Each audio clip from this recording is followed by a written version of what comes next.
আহিলে ন গাড়ীখন? নহয় মানে পইণ্টত আছিলে দুটা চাগে। আমি ৰাতিপুৱা সোনকালে আহিছোঁ। গুৱাহাটীৰ পৰা প্ৰেক্টিকেল জমা দিব আছিলে দাদাহঁতৰ ৰিচৰ্টৰো কিবা কিবি আছিলে, এক্সাম আছিলে, সোনকালে আহিছিলোঁ। ৰাতি সোনকালে মানে আমাৰ 3টা মানত ওলাই দিছিলোঁ তাৰপৰা। গুৱাহাটীৰ পৰা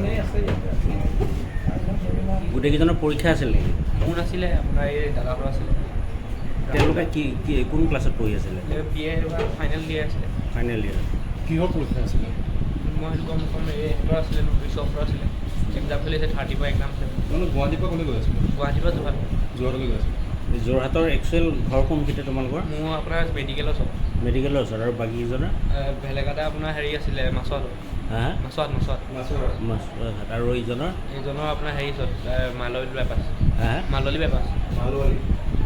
আৰু এই মাজুলীৰ দুজনৰ নাম কি আছিলে? ৰাহুল। ৰাহুল। ওলাই আহিব দৰ্জাখন খুলিব। লোহিত দাসে পঢ়ি আছিল নেকি? কিহত? জেবিত। আৰু ইজনৰ নাম? কাৰ অংকুৰ। আৰু ছেকেণ্ড চেম। তুমি পঢ়ি আছা? Second year. গোটেইকেইজনে ষ্টুডেণ্ট? গোটেইকেইজনে জেবিৰ ন? মই জেবি নহয়, মই গভটৰ। আহিছিলা গুৱাহাটীৰ পৰা যোৰহাট।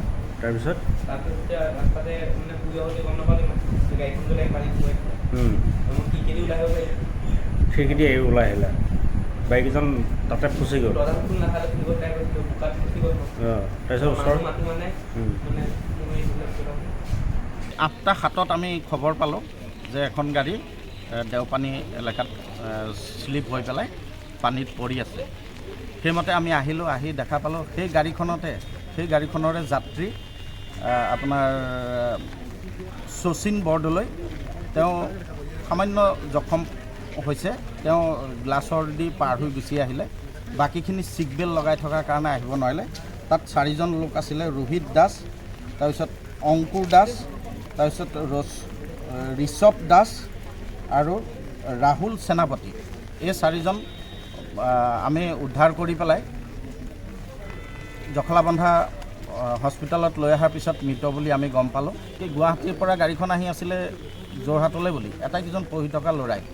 কিন্তু যোৰহাটলৈ বুলি আহি থকা অৱস্থাত এতিয়া এই শচীন্দ্ৰ বৰদলৈ কোৱা মতে হয়তো টোপনি গৈছিলে, যোৱাৰ ফলত মানে ছাইড হৈ গ'ল। কিন্তু কোনো গাড়ীৰ লগত খুন্দা লগা নাই। মানে অনুমান কৰা হয় যে টোপনিৰ কাৰণেই দুৰ্ঘটনাটো হ'ল।